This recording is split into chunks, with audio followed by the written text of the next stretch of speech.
I was doing a reading here, and it was amazing, but fucking weird. Like, weird. Okay? Really, really weird. And if I posted it, consider yourself truly needing to have heard that. Because there is no part of me that wants to post that reading. And if I posted it, it has something to do with the Libra zodiac sign being false, because the zodiac sign is based off of the alignment of satellites and not actual stars. And apparently these satellites are really, really old, like ancient old. And you can look this up. It's on Mac's channel, MACH, and then there's some numbers. It's a video about the Libra constellation being fake. And I was doing a reading on that, and the entire reading was absurd, even for the readings that come through me here. So if I posted it, like, the void, the universe, source really wanted you to hear that. Lily, please do not try to climb the walls. Please. Now, let's hope this phone doesn't decide to fly off again like it did in the last reading. It literally did a 360 flip in the air and fell on top of a pile of cards. And I started picking up some of the cards shortly after, like about a couple of minutes. And it was the most... I don't even... Apparently, there were two people that were meeting. Like, it was about somebody who just learned about their self-confidence. Lily! Look what she's doing.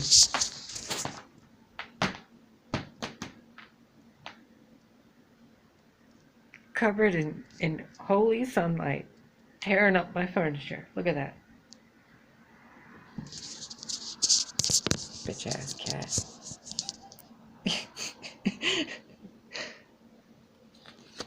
Okay, we're just gonna... I feel like I still need to do a reading for Libra, Virgo, and Scorpio. But, everybody has all the zodiac signs, so it doesn't matter if I'm reading for one or the other, but it kind of does, because it changes the lens and the filter that I get the messages through. So I'm starting to think maybe I should be doing, specific zodiac sign readings. But maybe in a different way. Because some of these zodiac signs apparently don't exist because they're based off of satellites that were placed there and they're not actual stars. Which is fucking ridiculous to me right now. Even though I'm not surprised. I'm more curious about what the actual zodiac stars, like, placements are. Because there's even some satellites within the star points of the constellations that we already have. Like Scorpio, I think, is there, but it doesn't have all the points that we usually are shown within the zodiac placement. It's like a few stars in a certain position. They're like, oh, that's a Scorpio. Well, some of those stars aren't actually stars, they're satellites. So you couldn't connect those dots because there's no point of light there. It's very strange. Like, we're never looking at what we think we're looking at. Ever. Look. I hope you can see this. There's so much glare on this phone right now. It looks great though. Here, the fiery sword. Basically, the wow, are you kidding me? The divine masculine and the divine feminine. This is pretty much what it calls them in the book. The male and female aspects of unity and the absolute itself. Okay. Okay. Yeah. Sure. And then we got the sun on top of that. Could this reading become any more beautiful? Maybe. Maybe.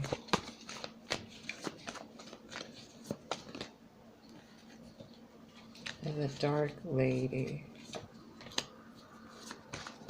Can you see that? Nope, you cannot. Now you can.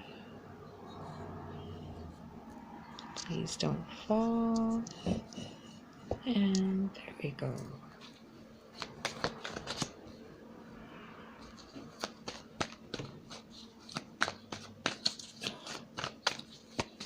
I need a better setup than this.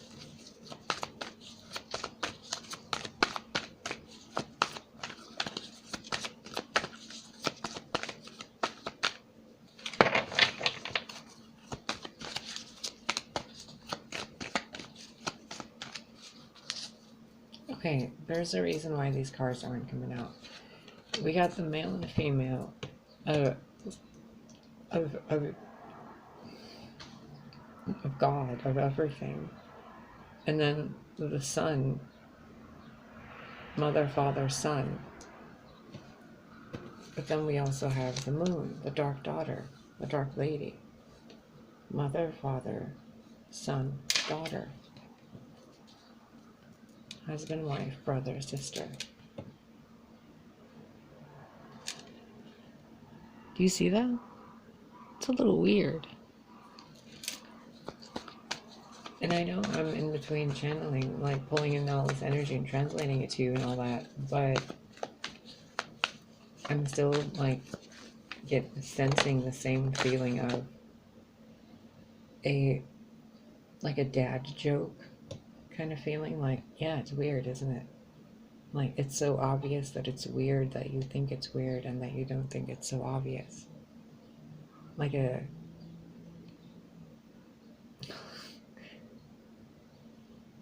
9, 4, 2.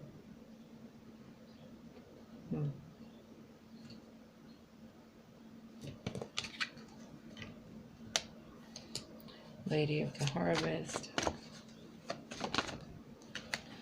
The Singer of Intuition. Okay, this feels different now.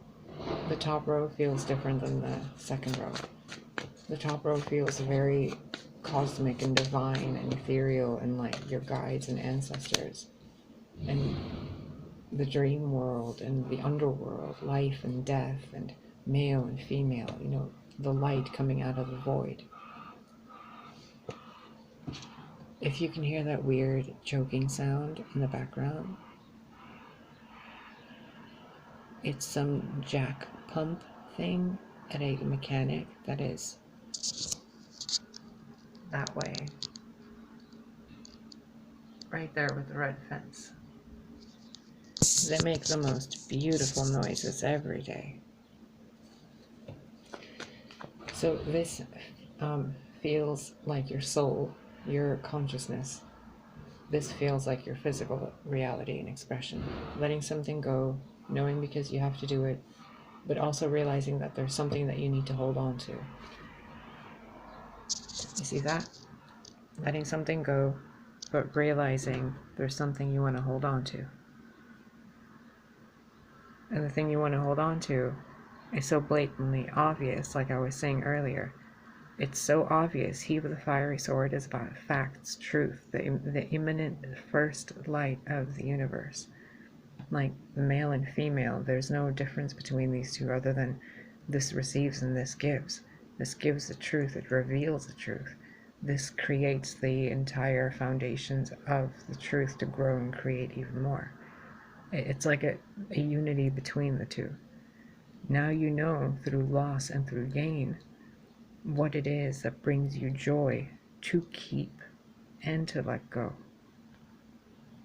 Because you've experienced the Dark Lady, which is so, it seems on my phone it's really dimly lit. Which seems to be really fitting, honestly. One more for the second row, please. Thank you. Can you see me shuffle? You can see my fingers. Okay.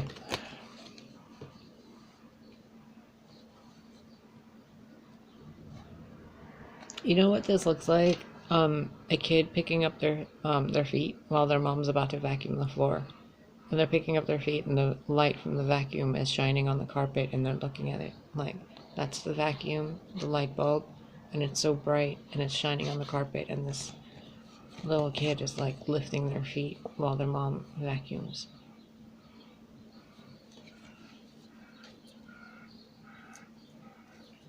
So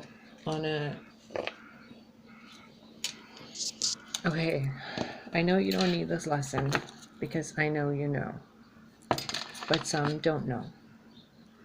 And I'm being asked to explain something quickly and fierily and passionately. This singer of the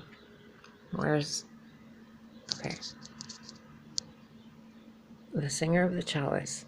So if you lined up every single ace of cups everywhere, every single star to see, every single planet, the sun, the stars, the moons, the things that consciousness is comprised of, the capacity for consciousness to comprehend and to love, okay? The singer of chalice is the aspect of consciousness that is love itself. This is what is poured into every single ace of cups anywhere. It's the fountain of eternal life. It's that thing that's talked about in scriptures, the ever flowing waters, the purity, the transparency, the authentic expression of unconditional love. It looks like a eagle or an owl or a bird, like a raven soaring, but it's like purified in its light. It's like an enlightened person, like truly enlightened. You have that in the higher realms, pouring into this physical world of loss and gain. And through loss and gain, you've begun to see and trust your intuition. Through the trusting of your intuition and through the mistakes, you notice how this looks like a dagger of light between two pillars. It's like what you were maybe blocking out with a full pillar of like ignorance was pierced by the sword of light coming in to point you towards the woman floofer.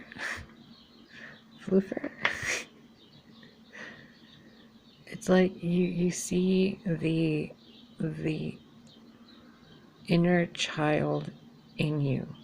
It's almost like if this is a male, your adult male self sees the inner child in you that was a young female, the playful, fun, bratty kid.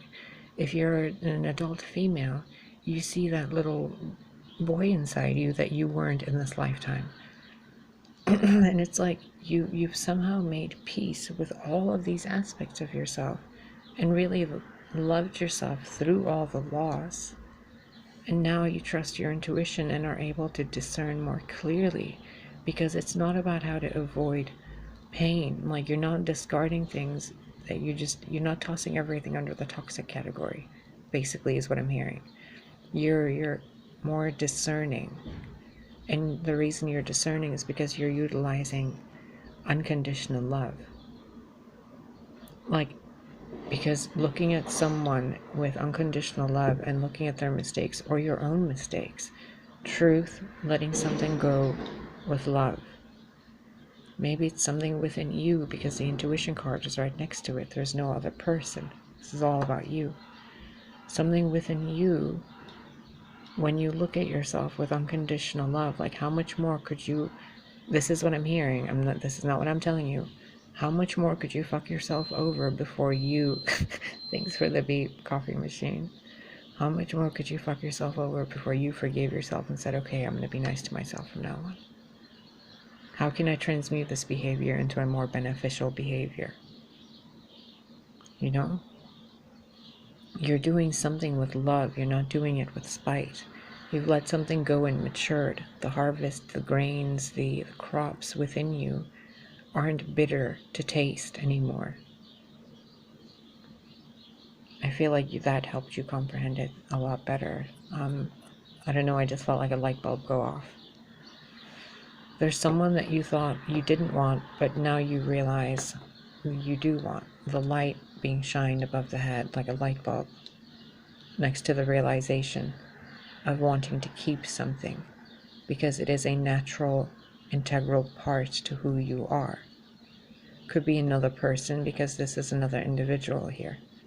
So holding on to another individual that you thought wasn't good for you because you thought they were like, this is an animal, this is a humanoid. One would be seen as civilized, one would be seen as domesticated. So there was some human perspective judgment that you were letting go of because it was preventing you from having a very childlike and innocent connection with someone that was based on unconditional love. And it was distorted to be seen in a different way than it was. Now that you see it with clarity from multiple points of view within your own self and from multiple other people's inputs, and how wrong some of them were and how right some of them were, and how wrong you were about which one you thought was right and wrong. And you let all of that go and pour out of you, and you trust that these other aspects of you know way better than you do. So you kind of contain your own wildness, your own ego, and you allow nature and the universe, the mother and the father, the soul and the I am presence, the consciousness and the void, whatever you want to look at it, the part of you that is taking care of you no matter how much you screw up, that's teaching you how to love yourself unconditionally like it loves you, instead of having you act like you are. See how she looks like she's too good? Instead of having you be the version of yourself that's too good for people, Lily, please don't. That's like the most awkward thing for you to be doing right now. Can you not? Okay. That. Spirit's doing that for you. Because you're focused on something that you want to make clear within yourself, but you're not seeing the obvious playfulness of the situation. If you stop containing, and you notice how I was trying to control the cat, but I let it just move across and there was no harm done. But I thought there was harm going to be done. Like I thought this was going to knock over, this almost got knocked over. But it was all done better than I expected and lovingly, and it was done to show a lesson. It was like I had to trust her movement more than I had to trust the inevitability of gravity. Like, I hope that makes sense to you. Look at her. Brat. Brat. You're a little brat. You're a little brat. You're a little brat. Yeah, you are. No, you. Okay, I think that's it. What's your advice? Did you just say no? What a weirdo. Okay, she said no, so let's do some tarot cards. What else? What's the advice? What's the overall message here? Because this is a lot of like metaphoric energy you've had going through me, just as viewers, and I, for one, am a little confused as to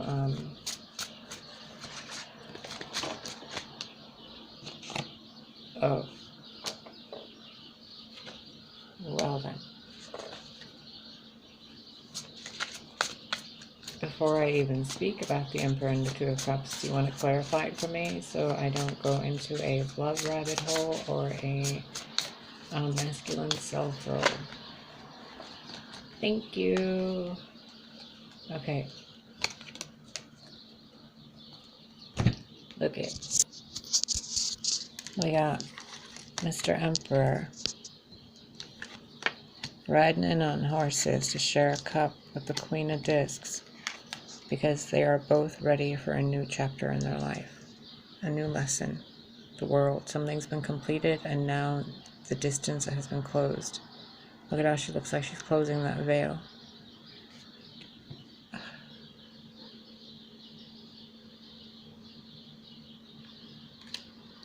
The Queen of Discs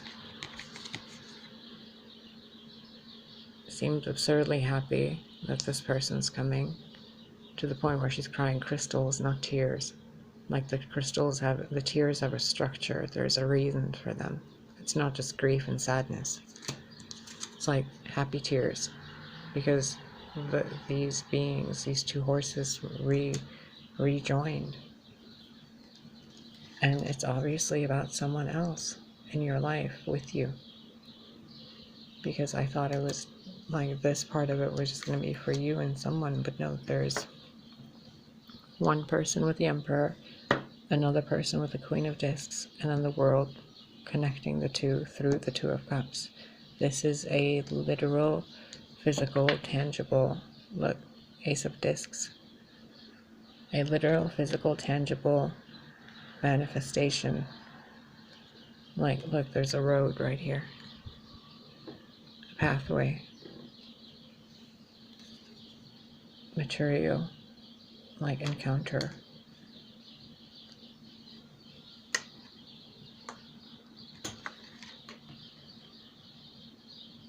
There's a solution for every problem. If you think there's a problem, then there is a solution. Look at the solution of someone who loves both situations, both choices with unconditional love. Make your pros and cons list, but don't put any cons that are based in fear, and see what you get. There's a solution for every problem.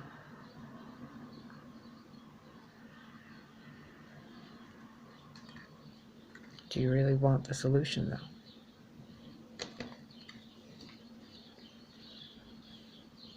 You do. So what's the problem? Look at that. 32-23. The solution to the problem is that the problem is there is no problem. It's all been in your head. The reality is, the fact is, that rose, that bird, that person, that emotion in the picture, the experience of it actually having been painted or taken or occurred or whatever, this something happened tangibly. What's not real is the illusions, the fog, the hands clawing at you that aren't really there. People trying to get your attention, but are they there? Or is it just the clouds? Is it just my imagination? Is it this? Is it that? Is it this? Is it that? Is it this? Is it that? Is it this? Is it that? Is it this?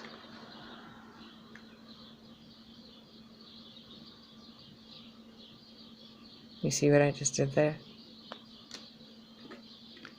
How many more experiences of your life are you going to waste imagining, condemning, contemplating, and making a memory, an experience, before it ever even touched your fingertips? I keep seeing Judge Dredd, Sylvester Stallone movie in my head, where he's like, I'm judge, jury, and executioner. Like, to what? To the imagination in your head? Because on the outside, to people around you, you've been like Casper the Friendly Ghost. No one's seen you. People are only able to assume what you're thinking in that mind of yours. They don't see you. There's no like no perspective on the other than this to see this person's face anywhere else. And like I'm you can see my face on Facebook. I don't know if whoever thought like you can't see my face. Like my face is all over the internet. You don't need it looking at you while I'm trying to talk cards to you. This dream you have that you've surrounded yourself in, that everybody can see in your auric field, okay? There's ducks in the background, or geese, or swan, or something, and butterflies.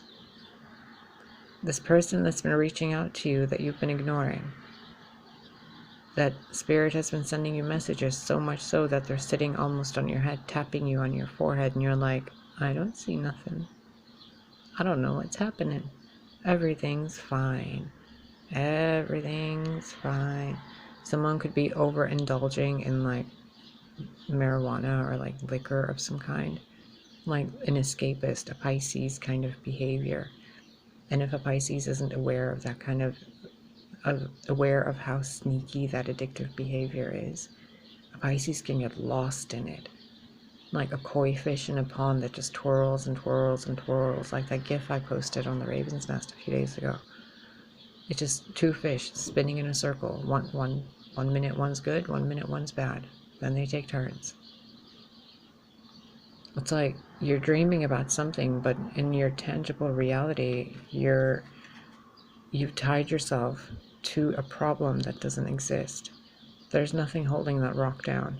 She's like literally flying, and even the vines are picking her up. You notice that? Like even the world is moving forward to pick you up, and you've contained yourself to this one little pebble. And you're like, no, it'll never work. I can't fly. But in the meanwhile, you're like literally fucking sitting there floating on things you call atoms just because you want to make up atoms to excuse yourself to play ignorant to the fact that you can fly. Apply that to whatever BS excuse you've told yourself about success or failure or love, or I'm seeing like a mother and a child. I'm seeing a father and a friend. I'm seeing like two uncles, like two people talking in various different titles and labels. And then one person's watching all of this, and I'm watching that person watching all of this. And because this person that I'm watching is watching all of this, this person is being affected negatively. They're like, oh, it's not right. When this happens, that has to happen. When something is tied, it can't be untied. When something is on the floor, it can't move. When something has feet, it can't jump too high. It has to come back down. Logic, reason. It's very masculine. It's very masculine.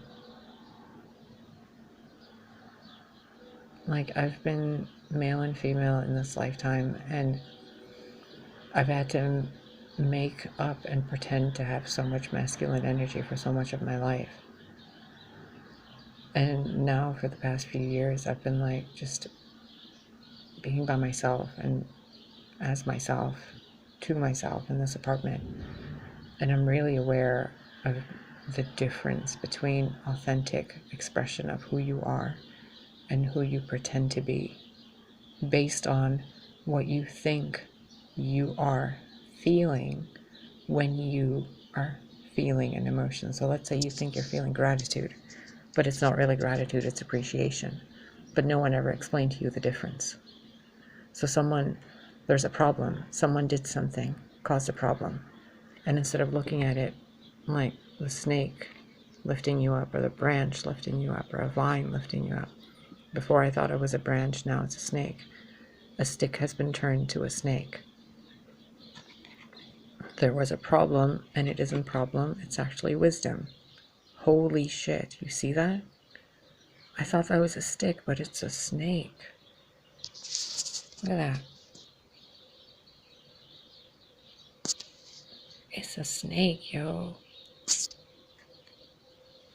There's no problem. The poison is the medicine. What happened had to happen so you could see how wrong you were about how you behaved in a situation. This is someone having tied themselves down, and they're not even tied. If they just move one step further, that knot is going to come loose. And they're going to get picked up by what they truly want and what's authentic and natural to them. Like, they're not afraid of that snake around their legs. They're more afraid of this artificial problem they've created for themselves. Oh, I can't go anywhere. I can't move. I don't have enough this. I don't have enough that. Like, I'm hearing myself have a conversation with my mom about when I'm gonna move back closer to home, like have it, find an apartment over there. And I'm like, I don't know. I've been applying to all these places and talking to them, blah blah blah. But in reality, I've made bad choices which have left me with not as much as I could be doing resourcefully, And that's my responsibility. I made bad choices because I made problems out of situations that weren't there. So now I recognize that energy, and Spirit's showing me you're making choices that are not benefiting you, and you're doing them because people around you have made it okay for you to use that as an excuse. This energy came through a long time ago about somebody talking to somebody at work around a water cooler, and that person was purposefully giving them bad advice to keep the other person stuck because they knew how gullible they were. So they were pretending like, oh yeah, I would never do that. I would never accept that. I would never forgive that. And this person thinking that they're bettering themselves was emulating this other person's behavior to be like, oh yeah, like this bird I thought was a dove, but it's a fucking pigeon. Like, it's not a dove, it's a fucking pigeon. You thought this person that you were befriended to, this person that had you staying there and tied you down with metaphoric words and clouds in your head. Now you see them for the snake they are. And you're seeing how unauthentic you've been and how much other people's bullshit you've had in your own head. And you're kind of like, I can just see her face and I can feel the vibe of he or she is just thinking, how fucking long have I been so blind? And I'm hearing Natalie Merchant's Carnival. Oh my God, you guys, someone's having a major call out of themselves. Like, when I felt this, when I went through this, I felt so humbled by the universe. I was like, oh, all of my excuses are just fucking excuses because I didn't want to be happy to the full extent because I was waiting for somebody to save me. And then a few months went by and I've been like taking care of a lot of things around this place, like getting rid of so much stuff that I thought I would never get rid of. I put it all in boxes. All of them. I put them all in boxes, got rid of so much other stuff, gave everything, like the rest of the things away. And now I've been just kind of sitting here